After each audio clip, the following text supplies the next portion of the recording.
What's up, family? We are reading The Alchemist.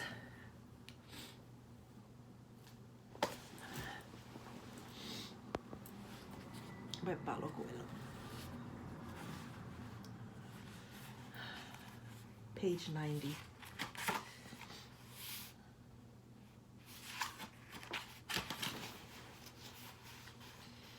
The boy couldn't believe what he was seeing.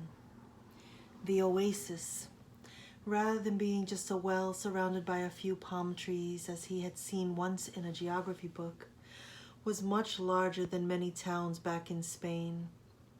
There were 300 wells, 50,000 date trees, and innumerable colored tents spread among them. "It looks like 1,001 nights," said the Englishman, impatient to meet with the alchemist.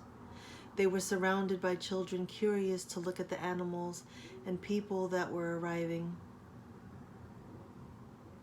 The men of the oasis wanted to know if they had seen any fighting, and the women competed with one another for access to the cloth and precious stones brought by the merchants. The silence of the desert was a distant dream. The travelers in the caravan were talking incessantly, laughing and shouting as if they had emerged from the spiritual world and found themselves once again in the world of people. They were relieved and happy. They had been taking careful precautions in the desert, but the camel driver explained to the boy that oases were always considered to be neutral territories because the majority of the inhabitants were women and children. There were oases throughout the desert, but the tribesmen fought in the desert, leaving the oases as places of refuge. With some difficulty, the leader of the caravan brought all his people together and gave them his instructions. The group was to remain there at the oasis until the conflict between the tribes was over. Since they were visitors, they would have to share living space with those who lived there and would be given the best accommodations. That was the law of hospitality. Then he asked that everyone, including his own sentinels, hand over their arms, and the men appointed by the tribal chieftains. "Those are the rules of war," the leader explained. The oasis may not shelter armies or troops. To the boy's surprise, the Englishman took a chrome-plated revolver out of his bag and gave it to the men who were collecting the arms. "Why a revolver?" he asked. "It helped me to trust in people," the Englishman answered. Meanwhile, the boy thought about his treasure. The closer he got to the realization of his dream, the more difficult things became. It seemed as if what the old king had called beginner's luck were no longer functioning.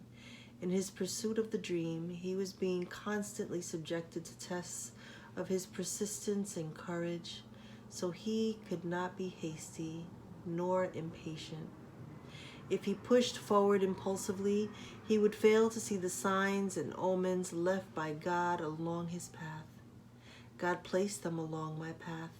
He had surprised himself with the thought. Until then, he had considered the omens to be things of this world, like eating or sleeping, or like seeking love or finding a job. He had never thought of them in terms of a language used by God to indicate what he should do. "Don't be impatient," he repeated to himself. "It's like the camel driver said, eat when it's time to eat and move along when it's time to move along." The first day, everyone slept from exhaustion, including the Englishman. The boy was assigned a place far from his friend in a tent with 5 other young men of about his age. They were people of the desert and clamored to hear the stories about the great cities. The boy told them about his life as a shepherd and was about to tell them of his experiences at the crystal shop when the Englishman came into his tent. "I've been looking for you all morning," he said as he led the boy outside. I need you to help me find out where the alchemist lives."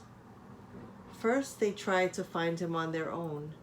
An alchemist would probably live in a manner that was different from that of the rest of the people at the oasis, and it was likely that in his tent an oven was continuously burning. They searched everywhere and found that the oasis was much larger than they could have imagined. There were hundreds of tents.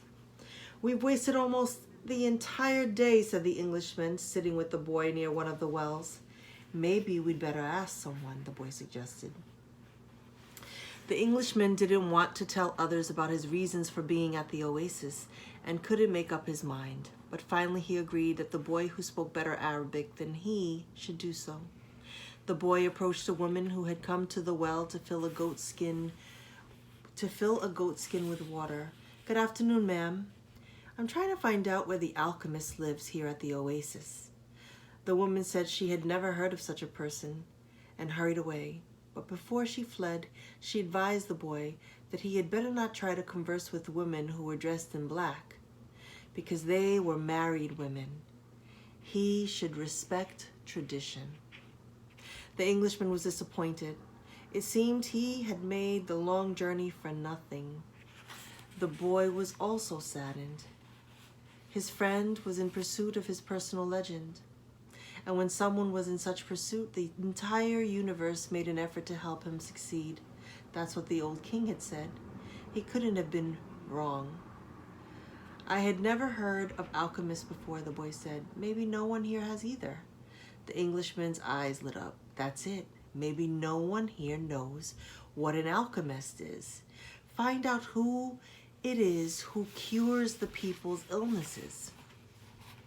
Several women dressed in black came to the well for the water, but the boy would speak to none of them, despite the Englishman's insistence. Then a man approached.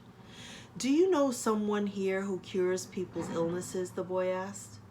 "Allah cures our illnesses," said the man, clearly frightened by the strangers. "You're looking for witch doctors." He spoke some verses from the Quran and moved on.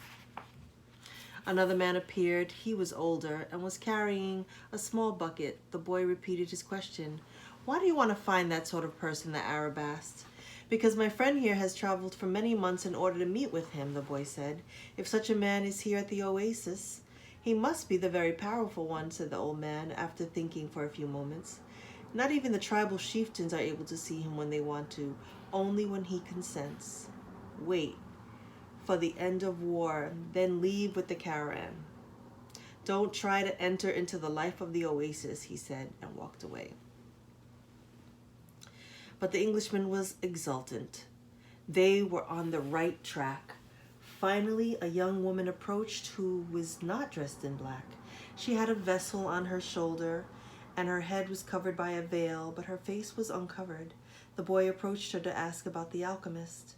At that moment, it seemed to him that time stood still, and the soul of the world surged within him. When he looked into her dark eyes and saw that her lips were poised between a laugh and silence, he learned the most important part of the language that all the world spoke, the language that everyone on earth was capable of understanding in their heart. It was love. Something older than humanity, more ancient than the desert, something that exerted the same force whenever two pairs of eyes met, as had theirs here at the well. She smiled, and that was certainly an omen. The omen he had been awaiting, without even knowing he was for all of his life. The omen he had sought to find with his sheep and in his books, in the crystals and in the silence of the desert. It was the pure language of the world. It required no explanation, just as the universe needs none as it travels through endless time. What the boy felt at that moment was that he was in the presence of the only woman in his life, and that with no need for words, she recognized the same thing. He was no more certain of it than anything in the world. He had been told by his parents and grandparents that he must fall in love and really know a person before becoming committed. But maybe People who felt that way had never learned the universal language, because when you know that language, it's easy to understand that someone in the world awaits you, whether it's in the middle of the desert or in some great city. And when two such people encounter each other and their eyes meet, the past and the future become unimportant. There is only that moment and the incredible certainty that everything under the sun has been written by one hand. It is the hand that evokes love and creates a twin soul for every person in the world. Without such love, one's dreams would have no meaning. Maktub, thought the boy. The Englishman shook the boy. Come on, ask her.